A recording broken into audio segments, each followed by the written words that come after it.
It is given that a satellite is orbiting Earth in a circular orbit of radius r. Its kinetic energy. So we know the equation for kinetic energy. Kinetic energy is equal to gmm divided by 2 times of r. So we can write this kinetic energy is inversely proportional to r. So this is correct. And its linear momentum. We know that linear momentum, this p is equal to nothing but mass into velocity. So we can write as mass is constant. It is directly proportional to this orbital velocity.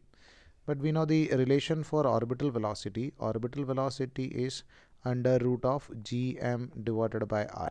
So we can write this orbital velocity is directly proportional to root of 1 by r, or it is inversely proportional to root of r.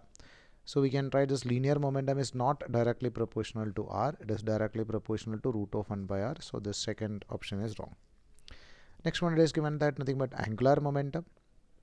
We know that angular momentum is m into v into r. So we can write this angular momentum is directly proportional to v into r. Over here mass is a constant, but velocity and orbital radius are variable. So we can write this L is directly proportional to, this v is directly proportional to 1 by root r. So instead of v, we can write is directly proportional to root r into root r. So we'll get it as it is directly proportional to root of r. So angular momentum is directly proportional to root of r, not directly proportional to 1 by root of r.